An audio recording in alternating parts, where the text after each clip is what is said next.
Welcome to our channel study with Amarjeet. आज के video में आप लोगों को बहुत बहुत स्वागत है। तो आज का वीडियो काफ़ी महत्वपूर्ण होने वाला है, तो वीडियो को आप लोग लास्ट तक देखिएगा। और आप हमारे चैनल पर नए हैं तो चैनल को सब्सक्राइब कर लीजिएगा और वीडियो को अपने मित्रों के पास शेयर भी कर दीजिएगा। तो आज हम लोग राजनीतिक शास्त्र के 10वीं कक्षा के राजनीतिक शास्त्र के तीसरा चैप्टर के क्वेश्चन आंसर को देखने वाले हैं। चैप्टर आपका क्या है कि सत्ता में भागीदारी की कार्यप्रणाली। अगर आप लोग पहला चैप्टर और दूसरा चैप्टर, फर्स्ट चैप्टर और सेकंड चैप्टर का वीडियो नहीं देखे हैं तो इस वीडियो के डिस्क्रिप्शन में जाइए, वहाँ पे लिंक दिया गया है। फर्स्ट चैप्टर और सेकंड चैप्टर का आप लोग क्वेश्चन आंसर का वीडियो देख सकते हैं। तो आज हम तीसरा चैप्टर का देखने वाले हैं। तो तीसरा चैप्टर में सबसे पहले आपका जो ऑब्जेक्टिव होगा बुक से, तो खुद से आप लोग कवर कर सकते हैं।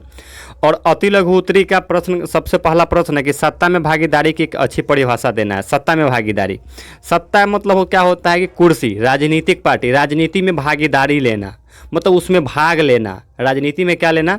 भाग लेना। तो यहाँ पर देख सकते हैं आपका फर्स्ट क्वेश्चन का है कि सत्ता में भागीदारी की एक अच्छा परिभाषा देना है। तो सत्ता में साझेदारी, साझेदारी बोले या भागीदारी बात बराबर ही है। तो सत्ता में भागीदारी एक ऐसी शासन व्यवस्था है जिसमें क्या होता है कि समाज के प्रत्येक समुदाय व्यक्ति इसमें क्या करता है? भागीदारी ले सकता है। आप भी भारत के निवासी हैं तो आप भी क्या कर सकते हैं कि सत्ता में भागीदारी ले सकते हैं। आप भारतीय हैं तो सत्ता में भागीदारी ले सकते हैं, जिससे क्या होता है कि देश का विकास होता है। अगर आपको नेता बनने का शौक़ है, नेता बनना चाहते हैं, तो आप लोग सिंपल सत्ता में भागीदारी ले सकते हैं। सत्ता में भागीदारी लीजिएगा तो लेने के बाद जनता आपको चुनेगी तो आप भी सरकार में हिस्सेदारी ले सकते हैं। दूसरा सवाल है, यहाँ पर देख सकते हैं, दूसरा सवाल है कि सत्ता में भागीदारी की क्या आवश्यकता है, मतलब सत्ता में भागीदारी क्यों जरूरी है। बताना है कि सत्ता में भागीदारी क्यों जरूरी है। तो यहाँ पर देखते हैं कि क्यों जरूरी है, क्यों हमें लेना चाहिए सत्ता में भागीदारी, बताना है। तो सत्ता में साझेदारी जरूरी है क्योंकि वह एक ऐसी शासन व्यवस्था है जहां समाज के सभी वर्गों को लोग सरकार में हिस्सा ले सकते हैं। मतलब सत्ता में भागीदारी जरूरी है क्योंकि समाज के कोई भी व्यक्ति, अगर आप भारतीय हैं, भारत में निवास करते हैं, आप किसी भी धर्म से हैं, किसी भी जाति से हैं, किसी भी भाषा को बोलते हैं, तो आप सत्ता में भागीदारी ले सकते हैं। यहाँ पर आपको कोई रोक नहीं सकता। आपको चुनाव लड़ना है तो कोई नहीं रोक देगा कि नहीं लड़ो। भारत है, यहाँ पे आप लोग चुनाव लड़ सकते हैं। इसे लोकतंत्र का क्या कहते हैं कि मंत्र कहते हैं। और इससे क्या होता है, सत्ता में भागीदारी लेने से देश में शांति, समाज में शांति और भाईचारा बना रहता है। अगर मान लीजिए कि सिर्फ एक ही व्यक्ति सत्ता में भागीदारी लेगा, इससे देश में क्या होगा कि अशांति फैल जाएगा, अशांति, भाईचारा नहीं रहेगा। इसलिए समाज के, प्रत्येक समाज के कोई भी व्यक्ति है सत्ता में भागीदारी ले सकता है। इसलिए ज़रूरी है, आवश्यक है, सत्ता में साझेदारी जरूरी है, आवश्यक है। उसके बाद यहाँ पर देख सकते हैं कि तीसरा आपका सवाल है, तीसरा नंबर सवाल है कि बेल्जियम की राजधानी कहाँ है और बेल्जियम की राजधानी कहाँ है, राजधानी में किन किन भाषा बोलने वाले लोग रहते हैं। मतलब बेल्जियम की राजधानी कहाँ है और यहाँ पर कौन कौन भाषा बोलने वाले लोग रहते हैं, बताना है। तो बेल्जियम की राजधानी ब्रुसेल्स है। यहाँ ब्र लिखा गया है लेकिन ब्रुसेल्स होगा क्योंकि बेल्जियम की राजधानी कहाँ है? ब्रुसेल्स है। राजधानी में डच भाषा और फ्रेंच भाषा और जर्मन भाषा के लोग बोलने वाले निवास करते हैं। परसेंटेज नहीं लिखिएगा क्योंकि परसेंटेज गलत है, इसीलिए आप लोगों को लिखना है कि बेल्जियम की राजधानी ब्रुसेल्स है और यहाँ पर डच भाषी, फ्रेंच भाषी और जर्मन भाषी के लोग निवास करते हैं। तो चलिए हम देख लेते हैं फिगर के माध्यम से कि जर्मन भाषा बोलने वाले लोगों की संख्या कितना है और फ्रेंच भाषा और क्या बोलते हैं कि डच भाषा। तो यहाँ पर देख सकते हैं कि आपका जो वाइट वाला यहाँ पर दर्शाया गया है, यहाँ पर देख सकते हैं, जैसा कि देख सकते हैं जो वाइट वाला है आपका बीच में, ये ब्रुसेल्स जो कि क्या है कि बेल्जियम की राजधानी, यहाँ पर देख सकते हैं थोड़ा सा जो वाइट का एरिया है आपका ब्रुसेल्स है जो कि बेल्जियम की राजधानी है। वही बात करें फ्रेंच भाषी, तो यहाँ से फ्रेंच भाषी सब देख सकते हैं कि जो भी आपका एरिया इधर सब दिखाई दे रहा है ये टोटल फ्रेंच भाषा बोलने वाला है। वही डच भाषा की बात करें तो टोटल जो आपका एरिया इधर का जो दिखाई दे रहा है ये सब डच भाषा बोलने वाला है, जहाँ से आप लोग देख सकते हैं। तो यहाँ पर सिंपल आपको समझ में आ गया होगा कि बेल्जियम की राजधानी यहाँ पे हो गया और वो फ्रेंच भाषा के लोग इस टोटल एरिया में बोलते हैं, वही डच भाषा के लोग तो यहाँ पे बोलते हैं, आप लोग देख सकते हैं। नीचे आते हैं तो देख सकते हैं कि आपका चौथा नंबर सवाल है कि श्रीलंका की राष्ट्रीय एकता खतरा में क्यों है। मतलब श्रीलंका की जो राष्ट्र की एकता है, देश में एकता होना बहुत ज़रूरी है, लेकिन श्रीलंका की राष्ट्र की एकता क्या है, खतरा में है।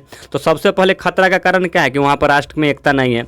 तो श्रीलंका में जो तमिल वाले हैं अलग होने की भावना रखते हैं, अलगाव की भावना रखते हैं कि हम अलग हो जाते हैं, क्योंकि वहाँ पर भाषावाद है। भाषा में क्या करता है, लोग भेदभाव करते हैं भाषा के आधार पे।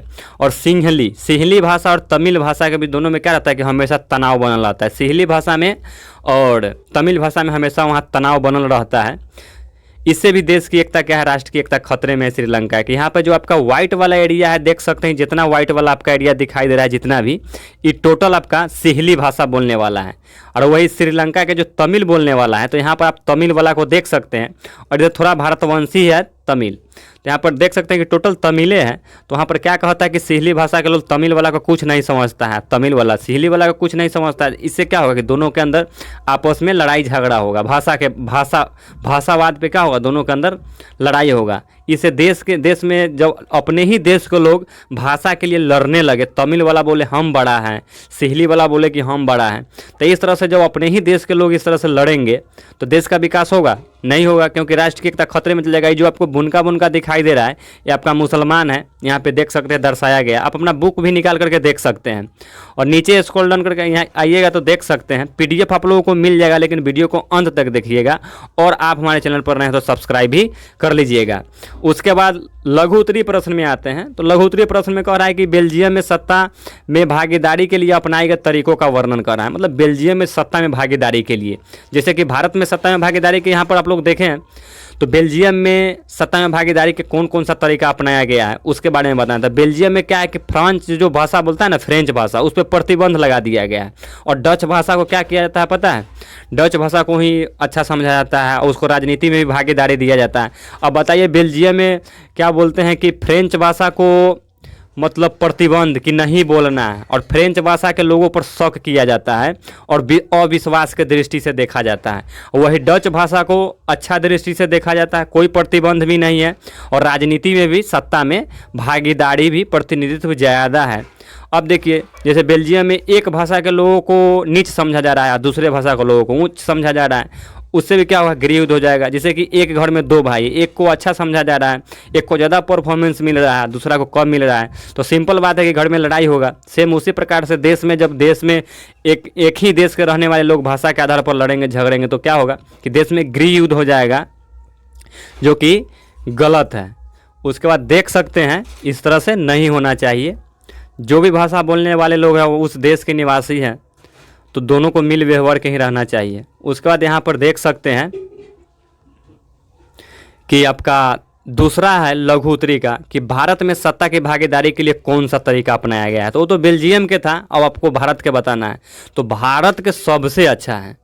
भारत में सत्ता के भागीदारी के प्रश्न में यहाँ पर बहुत सारे धर्म के लोग रहते हैं। भारत में बहुत सारे धर्म के लोग रहते हैं, जाति के लोग रहते हैं, संप्रदाय के लोग रहते हैं, लेकिन ऐसा नहीं है कि यहाँ पर किसी एक को बढ़ावा मिलना। भारत का किसी भी जाति का आपका 1% आपका जाति है और कोई ज़्यादा ही परसेंटेज कोई जाति वाला है, चाहे आप कम ही, ऐसा नहीं है यहाँ पर किसी भाषा को मतलब बढ़ोतरी मिलता है और एक भाषा को बढ़ोतरी नहीं मिलता है। यहाँ पर किसी भी भाषा को बोलने वाले हैं, किसी भी धर्म जाति से हैं, तो उस सत्ता में भागीदारी ले सकते हैं। यहाँ पर किसी को भी ऊंच और किसी को भी नीच नहीं समझाता है। कानून इसका अधिकार देता ही नहीं, भारत का संविधान इसका अधिकार देता ही नहीं कि आप किसी धर्म को नीच समझिए और किसी धर्म को ऊंच समझिए।